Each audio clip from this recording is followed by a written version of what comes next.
حدیث الافک، افک کہتے ہیں عربی میں الٹا کر دینے کو، تہمت لگانے کو، الزام لگانے کو، کوئی بات کچھ ہو اس کو کچھ کا کچھ بنا دیا جائے، اسے افک کہتے ہیں۔ حدیث افک بخاری اور مسلم کی متفقن علیہ حدیث ہے۔ یہ حدیث مشکات میں موجود نہیں ہے چونکہ ایک پرٹیکولرلی ایک ڈیٹیلڈ حدیث تھی، اس لیے امام ولی الدین تبریزی نے مشکات میں اس کو نہیں لیا، نہ امام بغوی نے۔ بہرحال صحیح بخاری میں انٹرنیشنل نمبر کے مطابق کتاب المغازی چیپٹر میں 4141 نمبر حدیث ہے، 4141 نمبر بھی یاد رکھنا آسان ہے۔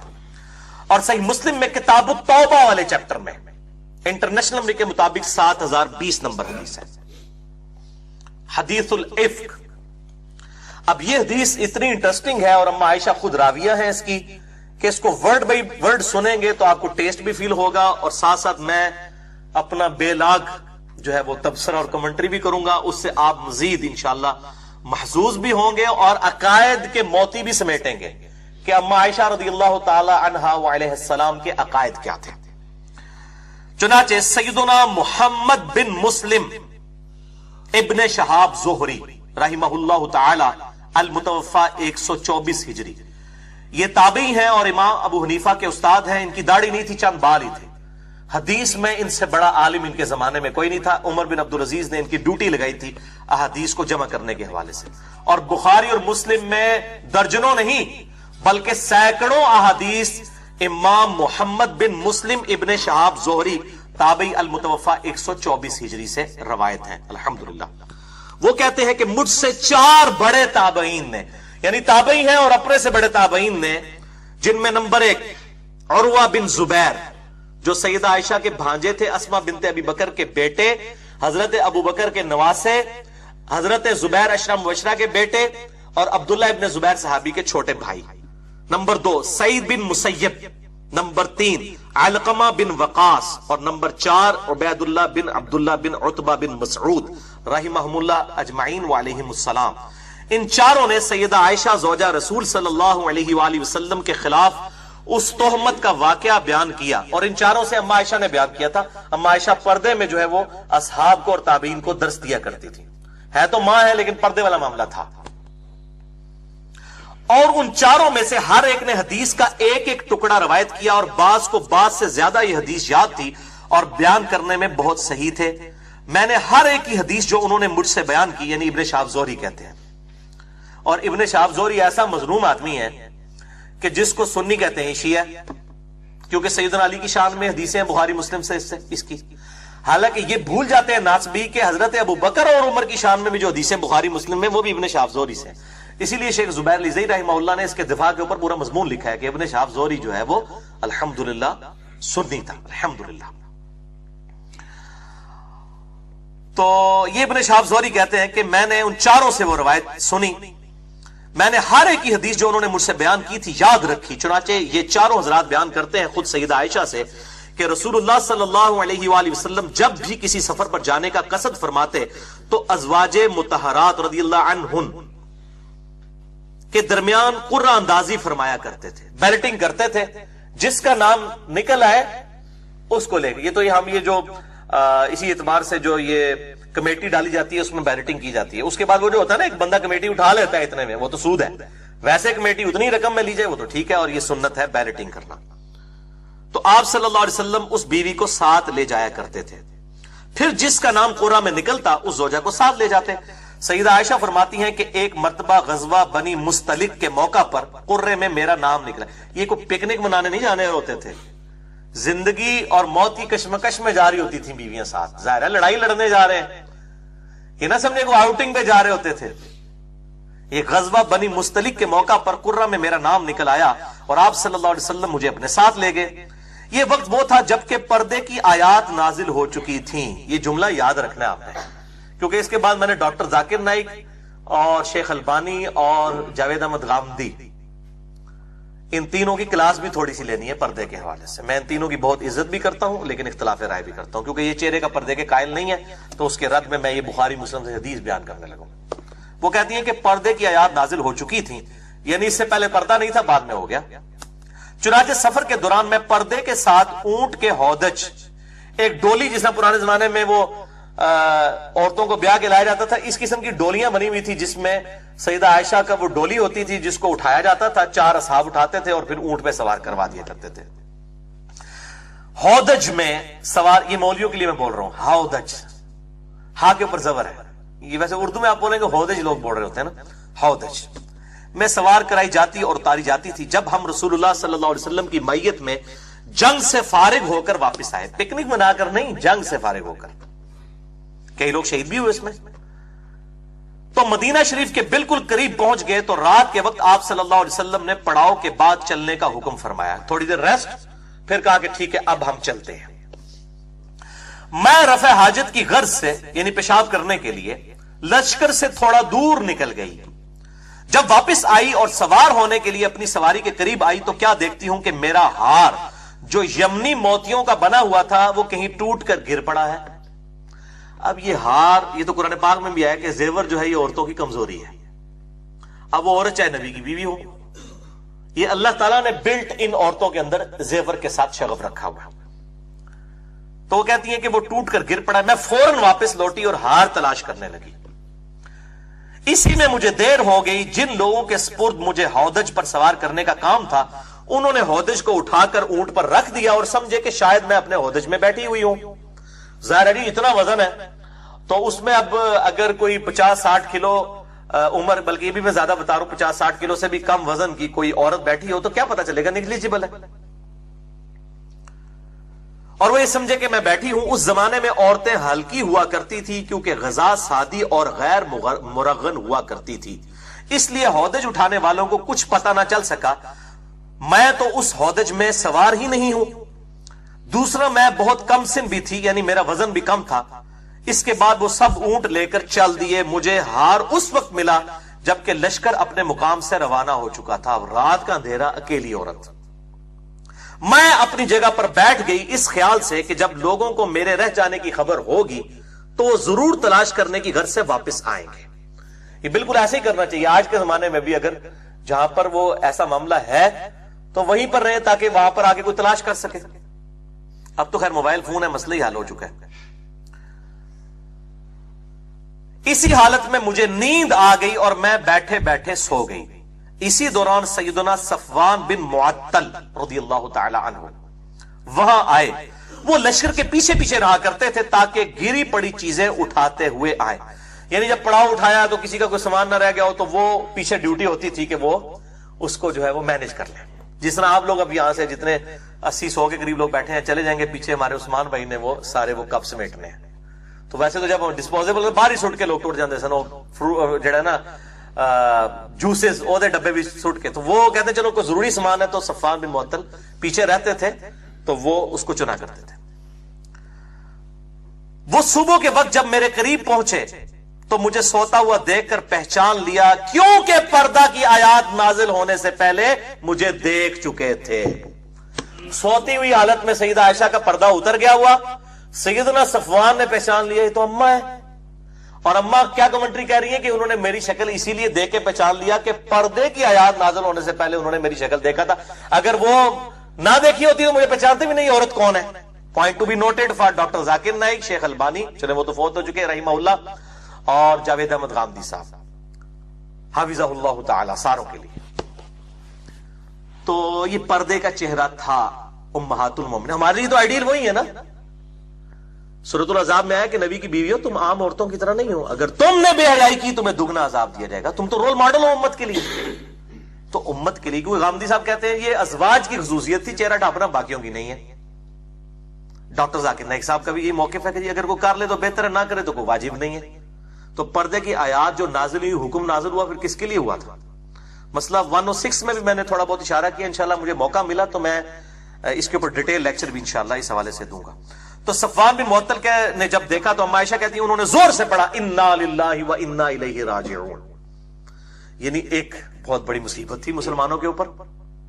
ان کی آواز سن کر میری آنکھ کھل گئی، انہوں نے اونچی آواز میں پڑھا کہ اما جاگ جائے، اور میں نے اپنی چادر سے فوراً اپنا چہرہ چھپا لیا، یعنی چہرہ چھپا لیا، اس میں چہرے کے الفاظ موجود ہیں۔ اچھا،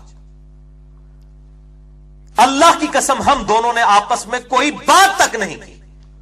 آپ ذرا اس صحابی کی جو ہے عفت و عصمت کو بھی داد دے، ورنہ وہ کہتے ہیں اما جی تسی پیچھے رہ گئے ہو، میں جناب حاضر تہاڈا غلام، ادھر تو لوگ بڑی ایفیشنسیاں جھاڑتے ہیں جناب، بے فکر وہ کچھ نہیں ہوتا، میں جناب انہیں اونٹ لے کے آیا، کوئی بات نہیں کی۔ اس چیز کو بھی انہوں نے سیدہ عائشہ کی عصمت اور عفت کے منافی سمجھا۔ وہ کہتے ہیں صرف یہ پڑھا اور میں اٹھی اور کوئی بات نہیں کی، اللہ کی قسم ہم دونوں نے آپس میں کوئی بات تک نہیں کی، اور نہ ہی میں نے ان سے سوائے انا للہ و انا الیہ راجعون کے کوئی اور بات سنی۔ یہ انہوں نے آپس میں کوئی خود کلامی بھی نہیں کی کہ شکر ہے یا اللہ میں نے بھیجا، آپس میں بھی کوئی بات نہیں کی، انہوں نے اپنے آپ سے بھی کوئی بات نہیں کی۔ صفوان رضی اللہ تعالیٰ نے اپنی سواری سے اتر کر اس کے دست و پا کو باندھنے میں مصروف ہوئے، پھر انہوں نے مجھے اس پر بیٹھنے کو کہا اور میں اس پر بیٹھ گئی، یعنی وہ جانور بدک نہ جائے، تو وہ آپ رضی اللہ تعالی عنہا اس پر سوار ہو گئی۔ صفوان یعنی بٹھایا، اس نے اونٹ کو نیچے بٹھایا تو پھر آپ اس کے پر سوار ہوئے۔ صفوان آگے آگے اونٹ کو کھینچتا ہوا چلا اور ہم دوپہر کے قریب شدت کی گرمی میں لشکر میں پہنچ گئے اور سب ٹھہرے ہوئے تھے، یعنی سب انتظار کر، ابھی مدینے میں نہیں پہنچے تھے، راستے میں انتظار کر رہے تھے۔ پھر جسے تہمت لگا کر ہلاک ہونا تھا وہ ہلاک ہو گیا، اور جو اس بہتان کا سب سے زیادہ محرک ہوا وہ منافقین کا سردار عبداللہ ابن ابی تھا۔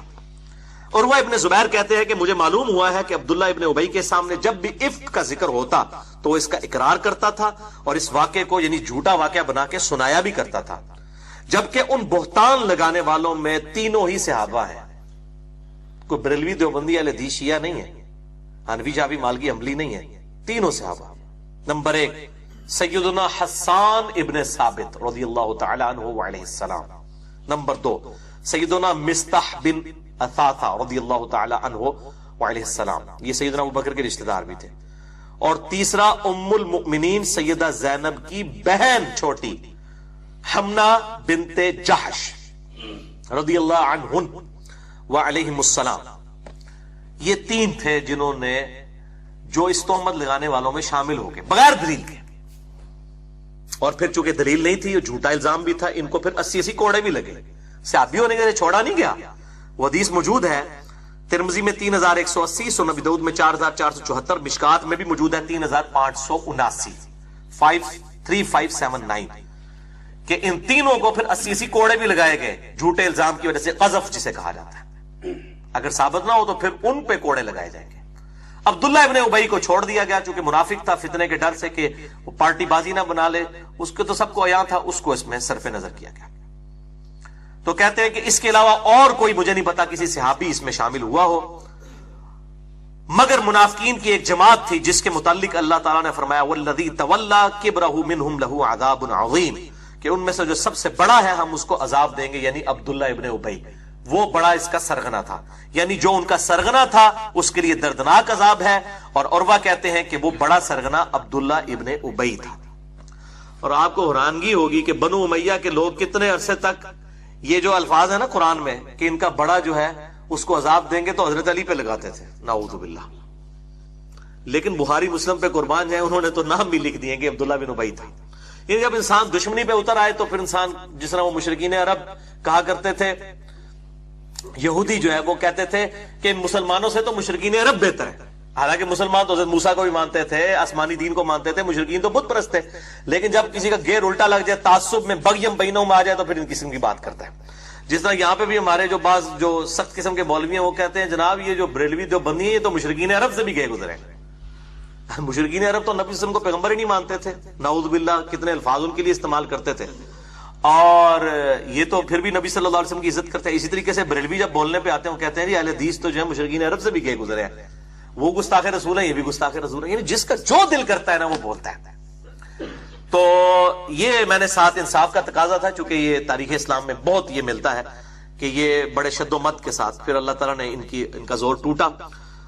اور وہ کہتے ہیں کہ اگرچہ سیدنا حسان بھی توبت لگانے والوں میں شامل تھے، مگر سیدہ عائشہ حسان کا برائی سے ذکر کرنا ناپسند کیا کرتی تھی، کیونکہ حضرت حسان نبی صلی اللہ علیہ وسلم کے لیے نعتیں کہا کرتے تھے، کیونکہ ان کا یہ شعر بھی سیدہ عائشہ کو بڑا پسند تھا۔ حسان ابن ثابت نے ہی کہا فَإِنَّ أَبِي وَوَالِدَهُ وَعِرْضِي لِعِرْضِ محمد صلی اللہ علیہ وسلم، کہ بے شک میں، میرے ماں باپ، میری عزت اور آبرو سب نبی صلی اللہ علیہ وسلم کی عزت کے لیے قربان ہے۔ تو یہ نعت کے والے سے بخاری مسلم میں بھی حدیثیں موجود ہیں حسان ابن ثابت کے بارے میں، مسئلہ نمبر 56 میں نے ریکارڈ کروائی ہیں وہ احادیث۔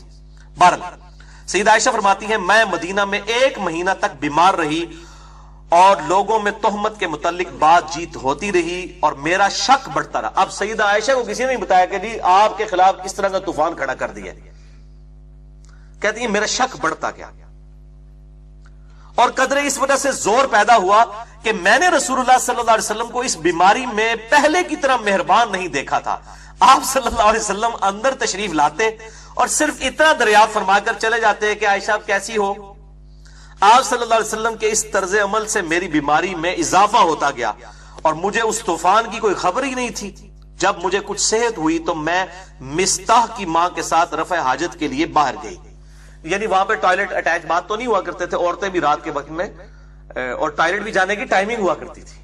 یہ بے ٹائم کھانے آج کل کے انہوں نے تو ہر ٹائم ٹوائلٹ لگا دیا، بلکہ بعض لوگ تو وہ مطلب بار بار ٹوائلٹ جا رہے ہوتے ہیں جب بھی کوئی نماز کا ٹائم ہے، تو یہ اس لیے کہ بے وقتہ کھانا ہے، اس وقت تو ٹائمنگ ہوتی تھی۔ ابھی بھی جو لوگ کھانا ٹائمنگ پہ کھاتے ہیں وہ ٹائمنگ کے اوپر ہی ٹوائلٹ والا ایشو ان کے ساتھ ہوتا ہے۔ اس سے مراد یعنی بڑے پیشاب کی میں بات کر رہا ہوں، چھوٹے پیشاب والا تو اتنا ایشو نہیں ہوتا تھا۔ تو وہ کہتی ہیں کہ اس وقت ہم لوگ باہر جایا کرتے تھے۔ تو اب وہ کہتی ہیں کہ میں مستح کی یعنی جو تہمت لگانے والا صحابی تھا اس کی ماں کے ساتھ ہی باہر جا رہی تھی۔ اب حضرت عائشہ کو تو پتہ نہیں تھا کہ اس کے بیٹے نے ہی کام ڈالا ہوا ہے۔ رفع حاجت کے لیے گئی اور ہم ہمیشہ راتوں کو جایا کرتے تھے۔ یہ اس وقت کی بات ہے جبکہ ہمارے گھروں کے قریب بیت الخلاء نہیں ہوتے تھے، اور ہم بھی عربوں کی عادت قدیمہ کی طرح اس کام کے لیے جنگل میں جایا کرتے تھے، کیونکہ گھروں میں بیت الخلاء بنانے سے ہمیں تکلیف ہوتی تھی، یعنی بدبو کی وجہ سے ہم اس کو پسند نہیں کرتے تھے۔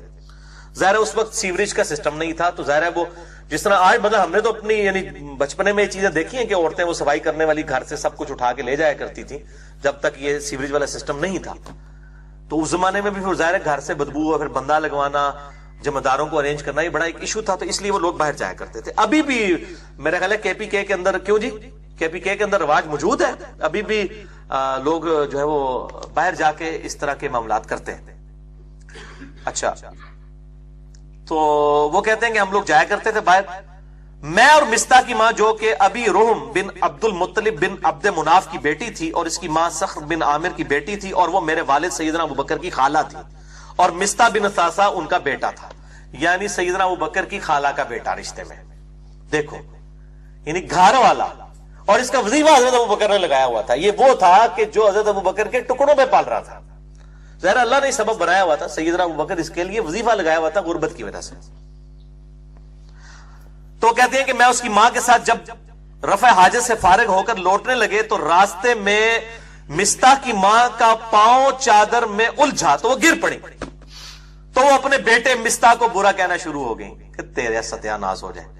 یہاں بھی عورتوں کی یہ عادت ہوتی ہے نا، کوئی اس قسم کی ایمرجنسی ہوئی، کوئی کسی کو کوئی انگلی پہ لگ گئی تو وہ گری نہ، تو اس نے اپنی ماں اپنے بیٹے کو کہا جائے تیرا بیڑا گرک ہو جائے مستح، تیرا وہ بال میرے تے پیا، میں ڈگی ہے نا تیری وجہ نال، تو جڑا پٹھا کام کیتا ہے۔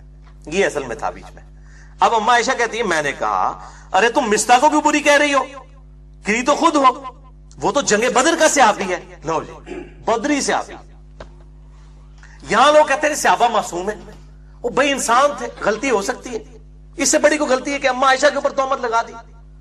صحابہ معصوم نہیں تھے، انسان تھے، اور ہم تو ان کی جوتیوں کی خاک کے برابر بھی، لیکن ان کو پیغمبروں کا درجہ تو نہ تھے۔ جو میں نے پچھلی دفعہ بتایا کہ شیخ البانی نے حدیث حوض کے اوپر لکھا ہے کہ شیعہ 12 اماموں کو معصوم مانتے ہیں، اور سنی جو ہے وہ سارے صحابہ کو معصوم مان کے شیعوں والا ہی کام کر رہے ہیں۔ احترام کریں، غلطی اپنی جگہ، معصومیت صرف انبیاء والی ہے، اور انبیاء کی بھی معصومیت کا وہ عقیدہ نہیں ہے جو پبلک میں ہے۔ میں نے عصمت انبیاء پہ پورا لیکچر دیا، مسئلہ 88A اور B۔ انبیاء سے لغزشیں ہوئی ہیں، غلطیاں ہوئی ہیں، گناہ نہیں ہوئے، لفظیں غلطیاں ان سے بھی ہوئی ہیں، قرآن میں ریکارڈ ہوئی ہیں۔ حضرت آدم علیہ السلام کی غلطی، حضرت یوسف علیہ السلام، موسیٰ علیہ السلام، نوح علیہ السلام، ابراہیم علیہ السلام، ایون ہمارے نبی صلی اللہ علیہ وسلم کے کیس میں بھی 3 چیزیں بیان ہوئی قرآن کے اندر۔ عصمت انبیاء کے عقیدے پہ شبہات کا تحقیقی جائزہ، مسئلہ نمبر 88A اور B اہل سنت پاک .com پہ ریکارڈ ہے۔ وہ کہتے ہیں کہ جی اس نے اپنے بیٹے کو برا کہنا شروع کیا۔ میں نے کہا مستح کو برا کہہ رہی ہو جبکہ وہ جنگ بدر کا صحابی ہے۔ انہوں نے کہا اللہ کی بندی عائشہ تم نے مستہ کی بات نہیں سنی، اس نے کیا بات کی ہے؟ تو اس نے ساری بات بیان کر دی جس سے میری بیماری دگنی ہو گئی۔ سیدہ عائشہ پہلے ہی بیمار، اوپر سے یہ صدمہ۔ اب ان کو فلم چلنا شروع ہو گئی، اچھا یہ جو حضور صلی اللہ علیہ وسلم بھی میرے ساتھ اتنا التفات نہیں فرما رہے، تو یہ تو نبی صلی اللہ علیہ وسلم کے دل میں بھی یہ بات بیٹھ گئی ہوئی ہے، اور وہ آگے آئے گا، اتنے سخت الفاظ ہیں سیدہ عائشہ کے۔ تو میں گھر آئی اور آپ صلی اللہ علیہ وسلم گھر میں آئے، تو آپ صلی اللہ علیہ وسلم نے دور ہی سے سلام کے بعد مجھ سے پوچھا، اب تو پوری فلم چلی ہوئی تھی، سیدہ عائشہ نے کہا اچھا انہوں نے سمجھ لگ گئی ہے، دل ہی دل میں انہوں نے کہا۔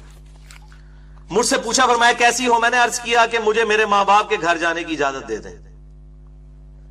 اب یہ انڈیکیٹر تھا، ورنہ ایک محبوب بیوی اپنے خاوند سے کہہ رہی ہے میں اپنے ماں پیوں نے مل آواں، تو سوچے گا بھی خیریت ہے، کس لیے جانا ہے، کتنے دنوں بعد ہوگی۔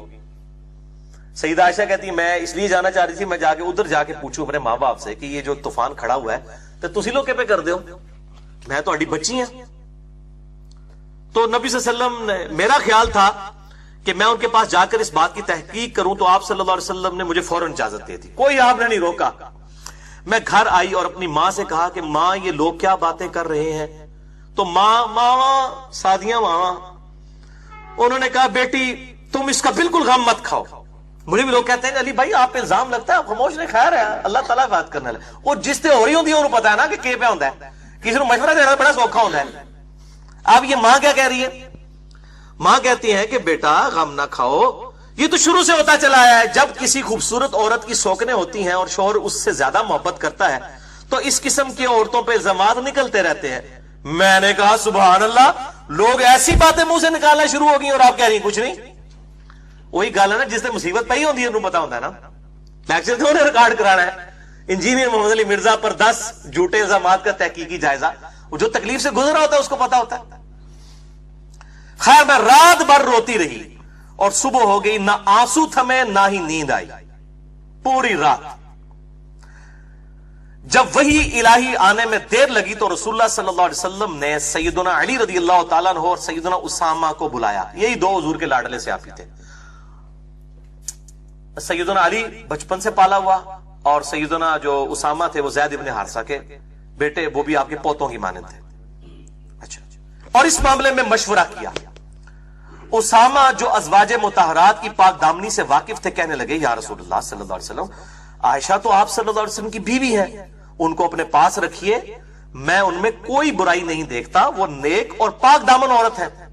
یعنی نبی صلی اللہ علیہ وسلم مشورہ لے رہے ہیں کہ بتاؤ کہ یہ جو باتیں ہو رہی ہیں اس میں تمہارے، اب آج کل کا کوئی بندہ ہوتا تو کہتا ہے یا رسول اللہ علیہ وسلم تو اڈی بیوی ہے، ہو ہی نہیں سکتا انجویا ہوئے، کس طرح دی گلاں کر رہے ہو تسی، خود اپنی بیوی تے شک کر رہے ہو۔ لوگ تو اس طرح کی باتیں کرتے ہیں، فوراً ہی مطلب لوگ جو ہے نا فضائل بیان کرنا شروع کر دیتے ہیں، لیکن ان کو پتا تھا کہ انسان تو انسان ہے، غلطی کا پتلا ہے، اور نبی صلی اللہ علیہ وسلم اگر پوچھ رہے ہیں تو ہمیں اب ان کے بارے میں صحیح کامنٹس دینے چاہیے جو ان کا کریکٹر ہے۔ اچھا، اس کے بعد نبی صلی اللہ علیہ وآلہ وسلم نے سیدنا علی سے پوچھا، تو سیدنا علی نے عرض کیا یا رسول اللہ صلی اللہ علیہ وسلم آپ کے لیے عورتوں کی کوئی کمی ہے؟ اور بھی اور بہت سی عورتیں موجود ہیں، آپ ان سے نکاح کر سکتے ہیں۔ اب اس بات کو نا لوگ کہتے ہیں جی سیدنا علی نے بغض کا اظہار کیا ہے اما عائشہ کے ساتھ۔ بھئی یہ ان کا بغض نہیں تھا، یہ نبی صلی اللہ علیہ وسلم سے ان کی انتہا درجے کی عقیدت تھی۔ انہوں نے قطعاً نہیں کہا کہ عائشہ اس طرح کی ہے یا اس نے یہ کیا ہے، انہوں نے کہا یا رسول اللہ علیہ وسلم آپ نے ایک بیوی کے پیچھے اتنی ٹینشن لی ہے، اتنی عورتیں اور موجود ہیں آپ کے لیے۔ اور واللہ اللہ تعالیٰ نے قرآن حکیم میں سیدنا علی کی توثیق کر دی ہے قیامت تک کے لیے۔ میں نازبیوں کو پھکی دے رہا ہوں جو علی سے بغض رکھتے ہیں اور کہتے ہیں جی علی عائشہ سے بغض رکھتے، نعوذ باللہ، علی بھی جو اللہ تعالیٰ بھی عائشہ سے بغض رکھتے تھے۔ واقعہ ایلا جو بخاری مسلم میں ہے، جو سورہ الاحزاب اور سورہ تحریم کے اندر اس کی ڈیٹیل موجود ہے کہ نبی صلی اللہ علیہ وسلم سیدہ عائشہ اور حفصہ نے جو آپ صلی اللہ علیہ وسلم کے ساتھ بدتمیزی کی، جو قرآن میں بھی آیا سورہ تحریم سورۃ الاحزاب میں، حتیٰ کہ طلاق تک نوبت آ گئی، آپ صلی اللہ علیہ وسلم کو کہا گیا طلاق دیں ان دونوں کو۔ میں نے پورا مسئلہ نمبر 105 جنید جمشید پہ گستاخی کے الزام کا تحقیقی جائزہ، اس میں یہ حدیث ایلا بیان کی ہے، آج مال نہیں ہے ورنہ تو 1-1.5 گھنٹہ لگ جائے۔ اس حدیث میں بھی آپ صلی اللہ علیہ وسلم کی ناراضگی اور اس کی تسلی میں جب سورہ تحریم کی آیات نازل ہوئی تو عائشہ اور حفصہ کو کہا گیا تمہارے دلوں میں ٹیڑھ پن آ گیا ہے، رجوع لاؤ، توبہ کرو، اور اگر تم ہمارے نبی کے ساتھ یہ سلوک کرو گی تو یہ یاد رکھو اللہ تعالیٰ ان کو اور عورتیں دے گا اگر وہ تمہیں طلاق دے دے. پھر اللہ تعالیٰ نے ان بیویوں کی خوبیاں گنوائیں کہ اگر اے نبی صلی اللہ علیہ وسلم آپ عائشہ اور حفصہ کو طلاق دے دے تو ہم آپ کو مسلم، مؤمن، تابع فرمان، توبہ کرنے والی، عبادت گزار، روزہ دار اور کنواریاں اور عورتیں عطا فرما دیں گے. تو سیدنا علی نے کون سا جرم کیا؟ یہ کہا کیا کہ یا رسول اللہ آپ کے لیے تھوڑی اور عورتیں ہیں. انہوں نے تو اتنا کہا اللہ تعالیٰ نے اس کی بریک اپ بھی دے دیا کہ اگر آپ عائشہ و حفصہ کو طلاق دیں تو ہم آپ کو مسلم، مؤمن، تابع فرمان، توبہ کرنے والی، عبادت گزار، روزہ دار، کنواری بیویاں اور عطا فرما دیں گے. آپ ان دو بیویوں پہ بیٹھے ہوئے. آپ صلی اللہ علیہ وسلم کے بارے میں بڑی سخت حمیت تھی سیدنا علی کے دل میں، تو یہ انہوں نے اس کا اظہار کیا. حضرت عائشہ کو کوئی برا نہیں کہا، اور آگے الفاظ بھی آپ دیکھیں اس سے بھی آپ کو کلیئر ہو جائے گا. تو انہوں نے کہا آپ کے لیے عورتوں کی کوئی کمی ہے؟ آپ صلی اللہ علیہ وسلم بریرہ اپنی خادمہ سے پوچھئے.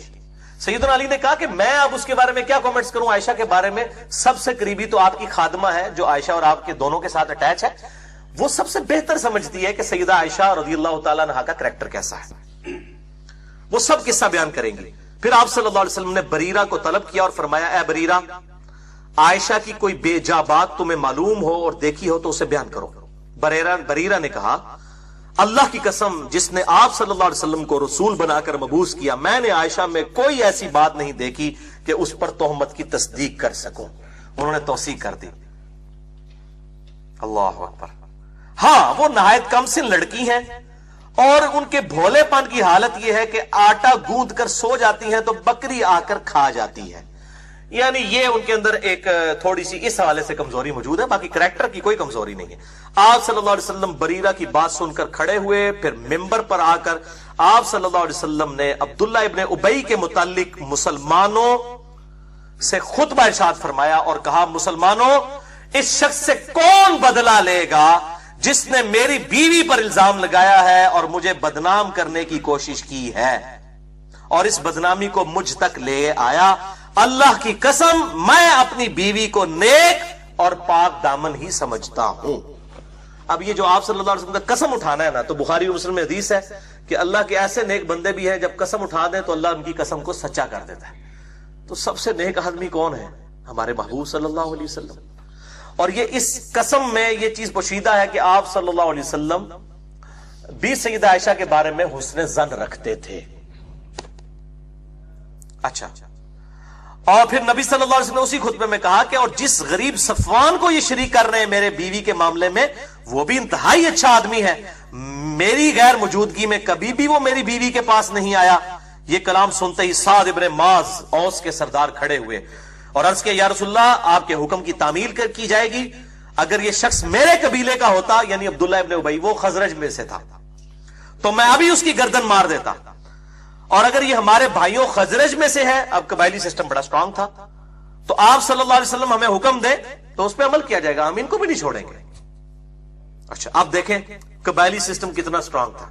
یہ سن کر قبیلہ خزرج کا ایک اور شخص کھڑا ہوا جس کی ماں حسان کی چچا زاد بہن تھی اور اس کے قبیلے کی تھی، اس کا نام سیدنا سعد ابن عبادہ تھا. وہ خزرج کے سردار، وہ بھی صحابی ہیں. 155 اصحاب صفا کا کھانا ان کے گھر سے جاتا تھا. وہ خزرج کا سردار تھا. کھڑا ہوا کہنے لگا واللہ اے سعد ابن معاذ تو جھوٹا ہے اور کبھی اس کو نہیں مار سکتا، نہ تیری یہ مجال ہے کہ تو اسے مار سکے. اگر وہ تیرے قبیلے کا ہوتا تو کبھی بھی اسے قتل نہ کرتا. اب وہ چونکہ ہمارے قبیلے کا ہے اس لیے تو کہہ رہا ہے. یہ دیکھیں یعنی انسانی انسٹنکٹ کتنی عجیب چیز ہے. مسئلہ نبی صلی اللہ علیہ وسلم کا ہے اور یہ وہ شخص ہے جس کی وجہ سے سعد ابن معاذ مسلمان ہوئے ہیں. سعد ابن عبادہ پہلے مسلمان ہوئے ہیں، خزرج کے سردار. ان کی دعوت سے سعد ابن معاذ مسلمان ہوئے ہیں جو غزوہ خندق کے اوپر شہید ہو گئے، ان کے تیر لگا کے، اور وہی زخم جو ہے وہ آگے ان کی شہادت تک چلا گیا. اب وہ بعد میں مسلمان ہیں اور ان کے ایمان کا لیول دیکھیں. وہ کہہ رہے ہیں کہ یا رسول اللہ ہمارے قبیلے کا ہوتا ہم تب بھی قتل کر دیتے، اس قبیلے کا نہیں چھوڑیں گے، آپ ذرا ایک دفعہ اشارہ کریں ہمیں. اور دوسرے قبیلہ خزرج کا سردار صحابی ہے سعد ابن عبادہ. کہہ رہے ہیں ہاں سعد اس لیے تو کہہ رہے، دونوں کا نام سعد ہی ہے، سعد ابن معاذ اور کیوں سعد علی سعد ابن معاذ اور سعد ابن عبادہ. ایک تیسرے صحابی بھی ہے سعد، میں نے اپنے بیٹے کا نام بھی سعد رکھا ہے، سعد ابن ابی وقاص رضی اللہ تعالی عنہم اجمعین وعلیہم السلام. تو وہ دونوں سعد ہیں اور وہ دونوں اس طرح جب کر رہے تو نبی صلی اللہ علیہ وسلم نے جب یہ معاملہ دیکھا، اسی دوران اسید بن حزیر کھڑے ہوئے، یعنی اوس کے ایک اور سردار تھے جو سعد بن معاذ کے چچا زاد بھائی تھے، وہ کہنے لگے اللہ کی قسم ہم اسے ضرور قتل کریں گے، اے سعد بن عبادہ تو منافق ہے اور منافقوں کی حمایت کرتا ہے، حالانکہ وہ صحابی تھے۔ یہ تھی نبی صلی اللہ علیہ وسلم سے محبت صحابہ کی، انہوں نے کہا سعد تم منافق ہو چکا ہے، حالانکہ یہ شخص پہلے نیک تھا مگر اب اپنی قوم کی حمایت کر رہا ہے۔ انہوں نے کہا تو ہے بندہ نیک صاحب پر ہون تیری قوم آگے آ گئی ہے۔ اور یہی ہوا آپ کی وفات کے بعد، یعنی وہ بنو امیہ اور بنو ہاشم کی وہ چیزیں سامنے آ گئیں جس کی وجہ سے سیدنا علی کی خلافت ماننے سے ان لوگوں نے انکار کیا۔ وہی قبائلی تعصب اتنا زیادہ تھا، یہ تو آپ صلی اللہ علیہ وسلم کی نبوت کی برکت تھی کہ وہ دب گیا۔ حالانکہ یہ شخص پہلے نیک تھا مگر اپنی قوم کی حمایت کر رہا تھا۔ اس گفتگو کے بعد اوس اور خزرج دونوں قبیلوں کے لوگ کھڑے ہوئے اور لڑنے پر مستعد نظر آئے۔ دوئے اور کھلو گے ان کے تک لینے تو انو ایسی تیسی، اور نبی صلی اللہ علیہ وسلم سامنے موجود ہے۔ اچھا، اور رسول اللہ صلی اللہ علیہ وسلم ممبر سے ان کو خاموش کرواتے رہے، آخر وہ خاموش ہو گئے۔ اب یہ آپ صلی اللہ علیہ وسلم کا معجزہ تھا، ورنہ اس قبائلی سسٹم میں آپ امیجن بھی نہیں کر سکتے۔ اس ٹائم ایسی ان کی کیفیت دماغ کی ہو جاتی تھی قبیلوں کی کہ وہ کسی کی نہیں سنتے تھے۔ تو بہرحال آپ صلی اللہ علیہ وسلم کی بات سنی اور بیٹھ گئے۔ اب ظاہر اب آگے کیا آپ صلی اللہ علیہ وسلم بات کرتے، جو معاملات بگڑ جانے تھے۔ آپ صلی اللہ علیہ وسلم ممبر سے اتر آئے۔ سیدہ عائشہ فرماتی ہے کہ میں تمام دن رات روتی رہی، نہ آنسو تھمتے تھے نہ نیند آتی تھی، اور میرے ماں باپ بھی کبیدہ خاطر تھے۔ میں 2 دن تک برابر روتی رہی، نہ آنسو تھمے اور نہ نیند آئی۔ 48 گھنٹے اندازہ کریں۔ اور میں سمجھنے لگی کہ اب تو میرا کلیجہ پھٹ جائے گا۔ ماں باپ میرے پاس موجود تھے، اتنے میں انصار کی ایک اور عورت اجازت لے کر میرے پاس آئی اور وہ بھی رونے لگی۔ یعنی وہ عورتیں بھی آپ کو پتہ کٹھی ہو جاتی ہیں، پھر بڑا افسوس ہے جناب جو کچھ ہوا ہے تھوڑے نال، تو وہ بھی آ کے رونا شروع کر دیا۔ یہاں تو عورتوں کی حالت ہے 40 دن بعد بھی آ کے تو رونا شروع کر دیتی ہیں گھر والوں کو، وہ بھی رونے لگ پڑی۔ اچھا، مجھے اس کا نام معلوم نہ ہو سکا۔ آخر نبی صلی اللہ علیہ وسلم بھی میرے گھر تشریف، یعنی میں کہ خود آپ صلی اللہ علیہ وسلم ابوبکر کے گھر تشریف لائے، سلام کے بعد میرے پاس بیٹھ گئے، ورنہ ابھی تک اس دن سے پہلے 1 مہینے تک آپ میرے پاس بیٹھے بھی نہیں تھے۔ آپ صلی اللہ علیہ وسلم کے دل میں اس حوالے سے اتنا قلق تھا۔ اس دن آ کے پاس بیٹھے، تہمت کے بعد 1 مہینے تک آپ صلی اللہ علیہ وسلم ٹھہرے رہے، میرے بارے میں کوئی وحی آپ پر نازل نہیں ہوئی۔ آپ صلی اللہ علیہ وسلم میرے پاس بیٹھ گئے، کلمہ شہادت پڑھا اور اس کے بعد فرمایا اے عائشہ، مجھے تمہاری نسبت اس قسم کی خبر ملی ہے، اگر تم بے گناہ ہو تو اللہ ان قریب تمہاری پاک دامنی ظاہر فرما دے گا، اور اگر تم سے کوئی گناہ ہوا ہے تو اللہ سے توبہ کرو اور مغفرت چاہو، اس لیے کہ بندہ اگر اپنے گناہ سے توبہ کا اقرار کر لے تو اللہ تعالیٰ بخش دیتا ہے۔ سیدہ عائشہ کو تو آگ لگ گئی بات سن کے، جس نے میرے بھائیو جب کسی بندے نے کوئی کام نہیں کیا ہوتا اور اس کو یہ بات کہی جائے، چاہے آپشن کے طور پہ بھی کی جائے، منو مشورہ دینے علی بھائی خیر ہے، الزام ہے، خاموش رہے۔ آپ دیکھیں سیدہ عائشہ کہ آپ اس پہ کیا حالت ہوئی۔ کہنے والا کون ہے؟ نبی صلی اللہ علیہ وسلم، خاوند بھی ہیں پیغمبر بھی ہیں، اور سیدہ عائشہ ہے دوسری طرف، بیوی بھی ہے ایک نبی کی، بہترین عورت بھی ہیں، لیکن الزام میرے بھائیوں برداشت نہیں ہوتا، کلیریفیکیشن دینی پڑتی ہے۔ اچھا تو توبہ کر لو۔ آپ صلی اللہ علیہ وسلم جب اپنی بات ختم کر چکے تو میرے آنسو فوراً بند ہو گئے، یعنی اب وہ غم کی بجائے غصہ آ گیا سیدہ عائشہ کو، مشکلیں اتنی پڑی کہ آسان ہو گئیں۔ انہوں نے دوبارہ اور پاس سے ٹر پے کہ یہ مجھے کہہ رہے ہیں توبہ کر لے کے تجھے کو گناہ ہوا ہے، اندازہ کرو میرا خاوند مجھ سے یہ بات کر رہا ہے۔ ایک قطرہ بھی نہ رہا۔ میں نے اپنے باپ ابوبکر سے کہا کہ رسول اللہ کی بات کا جواب دو۔ غصہ دیکھیں، یعنی احترام اس جگہ پہ کہ اس سے یہ بھی بات پتا چلا کہ اگر بیوی کے ماں باپ بیٹھے ہیں تو بیوی کو اپنے خاوند کو جواب نہیں دینا چاہیے اگر کوئی بات بری لگے۔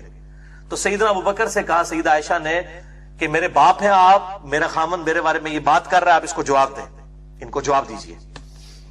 اچھا آپ سنیں، میرے والد ابوبکر نے کہا اللہ کی قسم مجھے کچھ سمجھ نہیں آ رہا کہ میں کیا جواب دوں۔ انہوں نے تسلی نہیں رہی، بیٹا خیر ہے، لیکن غلطی ہوتی ہے نا جس دے الزام لگے ہوا ہے۔ اچھا پھر میں نے اپنی ماں سے کہا کہ آپ صلی اللہ علیہ وسلم کو آپ جواب دیجئے۔ مگر انہوں نے بھی مجھے یہی جواب دیا کہ بیٹا مجھے کچھ سمجھ نہیں آ رہی کہ میں نبی صلی اللہ علیہ وسلم کو کیا جواب دوں. وہ وہی احترام کے دائرے میں خاموش. اب سنیں بات ختم نہیں ہوئی ہے, علیحدہ ڈراپ سین آنا ہے. جب میں نے اپنے ماں باپ کو عاجز دیکھا تو میں نے خود رسول اللہ کو جواب دینا شروع کر دیا. اب آپ ذرا جواب سنیں, جواب آپ سنیں گے آپ حیران ہو جائیں گے. اللہ اکبر. خود رسول اللہ صلی اللہ علیہ وسلم کو جواب دینا شروع کر دیا. حالانکہ میں اس وقت عمر میں بھی کم تھی, قرآن بھی بہت کم جانتی تھی. میں نے کہا اللہ کی قسم آپ صلی اللہ علیہ وسلم نے اس بات کو سنا اور وہ بات آپ کے دل میں جم گئی ہے. یعنی میرے بارے میں یہ غلط تہمت والی بات آپ کے دل میں جم گئی ہے اور میری طرف سے آپ کے دل میں شبہ پیدا ہو گیا ہے. اب اگر میں اپنی بے گناہی بھی بیان کروں تو آپ صلی اللہ علیہ وسلم کبھی بھی مجھے سچا نہیں مانیں گے, کیونکہ آپ کے دل میں بات بیٹھ گئی کہ عائشہ نے یہ کیا ہے.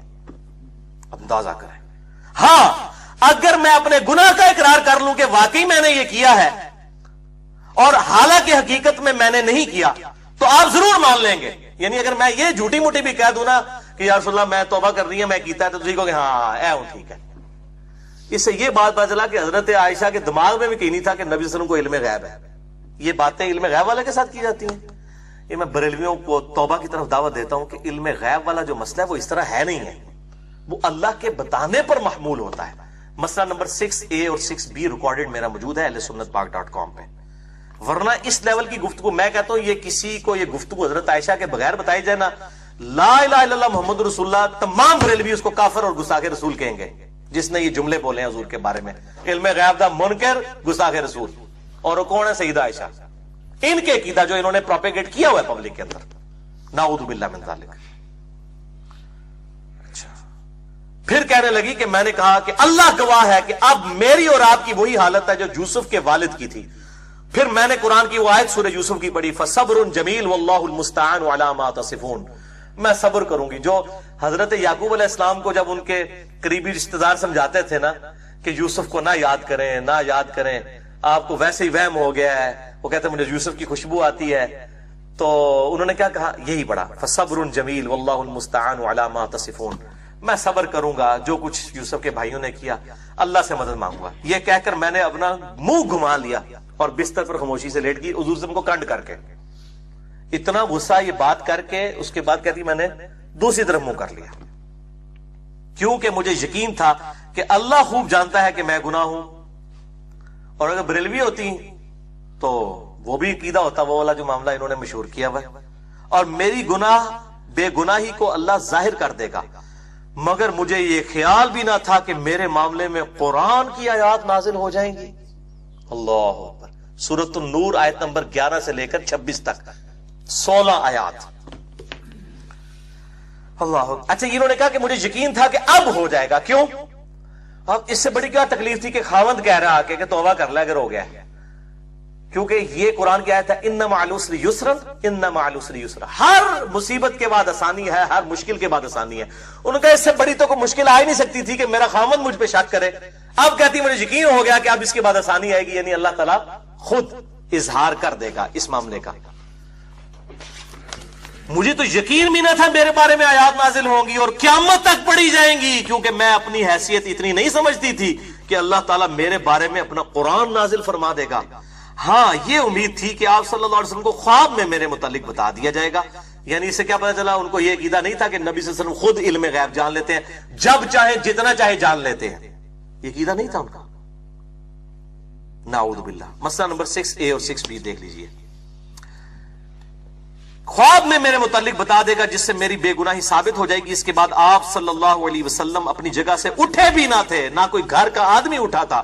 اسی وقت یہ جب وہ باتیں کر کے ہٹی, آپ صلی اللہ علیہ وسلم پر وحی کی کیفیت طاری ہوئی جیسا کہ وحی کے وقت ہوا کرتا تھا, اور اس کلام کی سختی کی وجہ سے, اس کے وزن کی وجہ سے آپ صلی اللہ علیہ وسلم پر سردی کے ایام میں بھی جسم مبارک پر پسینہ ٹپکنا شروع ہو جاتا تھا. وَلَوْ أَنزَلْنَا هَذَا الْقُرْآنَ عَلَى جَبَلٍ لَرَأَيْتَهُ. اگر ہم یہ قرآن کسی پہاڑ پر بھی نازل کر دیتے تم دیکھتے خاشعا متصدعا من خشیت اللہ, کہ وہ پھٹ جاتا اللہ کے جو ہے اس روب کی وجہ سے. تو نبی صلی اللہ علیہ وسلم پہ سخت سردیوں میں بھی جب یہ قرآن دل پہ نازل ہوتا تھا تو پسینہ چھوٹ جاتا تھا, اور منہ سے خراٹے کی آواز آنا شروع ہو جاتی تھی، جس کو ہم کہتے ہیں سپر ایفیشنسی آف مائنڈ، اس حالت میں آپ صلی اللہ علیہ وسلم چلے جاتے تھے۔ جب وحی کی حالت گزر چکی تو آپ صلی اللہ علیہ وسلم نے تبسم فرمایا، اور سب سے پہلے یہ بات ارشاد فرمائی، عائشہ اللہ نے تمہاری پاک دامنی بیان فرما دی ہے۔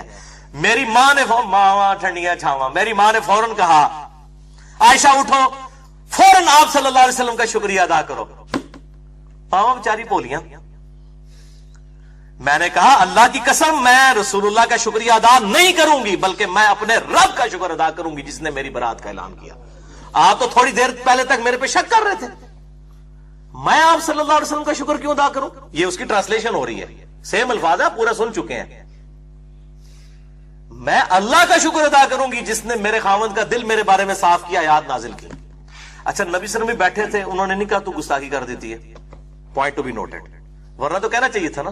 ویسے آج کل کے مولوی ہو تو وہ فوراً 302 جا کے وہ کون سی ہے جی، وہ 295 بھی لگوا دیتے سیدہ عائشہ کے اوپر، نعوذ باللہ من ذالک۔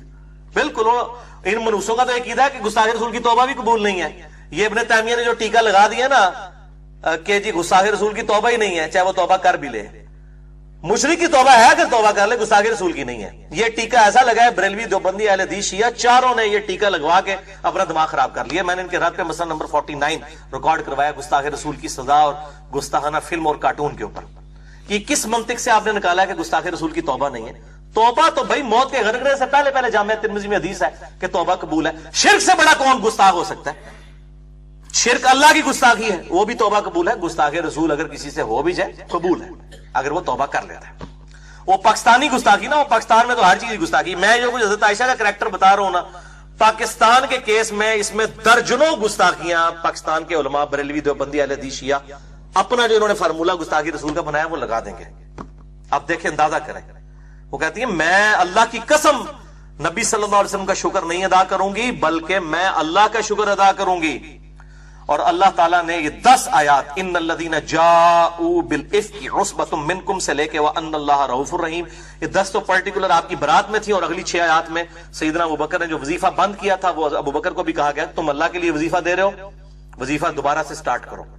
اندازہ کریں، میرے رب نے میری بے گناہی ظاہر فرما دی۔ سیدنا ابوبکر جو رشتہ دار کی غربت کی وجہ سے مستح کی کچھ مالی مدد کیا کرتے تھے، انہوں نے مستح کے متعلق یہ سوچا ہی تھا کہ آندہ میں اسے کوئی مال نہیں دوں گا کیونکہ اس نے عائشہ کو بدنام کیا، چنانچہ اللہ تعالیٰ نے اس کے بارے میں بھی نازل فرما دیا وَلَا يَأْتَلِ أُولُو الْفَضْلِ مِنْكُمْ، جو تم میں جن کو اللہ نے مال دیا ہے وہ اپنی رشتہ داریوں کی وجہ سے نا، دیکھیں ذرا کس لیول کی بات ہو رہی ہے۔ جناب یہاں جنید جمشید صاحب کی کوٹر لگا رہے ہیں، ادھر جو بیچارہ معافیاں مانگ رہا ہے کہتے ہیں توبہ قبول نہیں ہے۔ اور جب نبی صلی اللہ علیہ وسلم کی بیوی کے ساتھ یہ معاملات ہوئے ہیں اور ابو بکر نے رضی اللہ تعالیٰ عنہ نے وظیفہ بند کر دیا ہے جس نے عائشہ پہ ان کی زندگی میں، رسول کی زندگی میں توبہ لگائی ہے، اور اللہ تعالیٰ کہہ رہا ہے ابو بکر وظیفہ کیوں بند کیا ہے؟ یہ مولوی کہہ رہے نہیں آپ کی توبہ قبول نہیں ہے، جنید جمشید صاحب آپ کو چھوڑیں گے نہیں ہم۔ جنید جمشید تو عشر شیر بھی نہیں ہے، میں نے تو خیر 105 میں ریکارڈ کرا دیا کہ اصل گستاخ کون ہے، ساروں کے بابوں کو میں نے بتایا۔ اور یہاں پہ مستح کا وظیفہ جب بند کیا حضرت عائشہ پہ تہمت کیا سے، اللہ تعالیٰ نے بجائے مستح کے ابو بکر کو کہا کہ تو اللہ کے لیے وظیفہ دے رہا تھا، تو نے کیوں وظیفہ بند کیا؟ تو نے تو اللہ سے اجر لینا ہے۔ یہ آیات نازل ہوئی، اس کے بعد ابو بکر کہنے لگے میں خوش ہوں کہ اللہ مجھے بخشے۔ اس میں اللہ نے کہا تھا آیات میں کہ کیا تم نہیں چاہتے کہ اللہ تمہیں بخشے، تو تم اللہ کے دیے میں سے کیوں وظیفہ روکتے ہو؟ اللہ اکبر، یہ ہے للہیت۔ تو حضرت ابو بکر کہتے ہیں میں خوش ہوں کہ اللہ مجھے بخشے، میں مستح کو وہی کچھ دیا کروں گا جو پہلے دیا کرتا تھا، واللہ میں اس کو مال دینا بند نہیں کروں گا۔ سیدہ عائشہ فرماتی ہیں آپ صلی اللہ علیہ وسلم نے تہمت کے ایام میں ام المومنین زینب سے جو میری سوکن تھی میرا حال دریافت کیا، کیونکہ ام المومنین زینب کی بہن جو حمنہ بنت جہش تھی نا وہ بھی اس میں شامل تھی، تہمت لگانے والوں میں، حسان ابن ثابت اور مستح کے ساتھ ان تینوں کو کوڑے بھی لگائے گئے۔ تو ان سے جب پوچھا کہ تم عائشہ کو کیسے جانتی ہو تو کیسا پایا، تو انہوں نے عرض کیا یا رسول اللہ میں اپنے کان اور اپنی آنکھوں کو محفوظ رکھتی ہوں، واللہ میں نے عائشہ کو نیکی اور بہتر کے علاوہ کسی اور حالت میں نہیں دیکھا۔ آپ صلی اللہ علیہ وسلم کی ازواج میں زینب میرے برابر کی تھی، یعنی سیدہ عائشہ کہتی ہیں کہ یعنی آپ صلی اللہ علیہ وسلم کی توجہ کے اعتبار سے سیدہ زینب میرے برابر کی تھی۔ اور ان کے بارے میں حدیث ہے کہ سب سے پہلے، صحیح بخاری میں بھی آتا ہے، مسلم میں، کہ میرے مرنے کے بعد سب سے پہلے میری وہ بیوی مجھے آ کے ملے گی جس کے ہاتھ سب سے لمبے ہیں، یعنی اس کی یہ کوالٹی ہے۔ تو سیدہ عائشہ کہتی ہے ہم سارے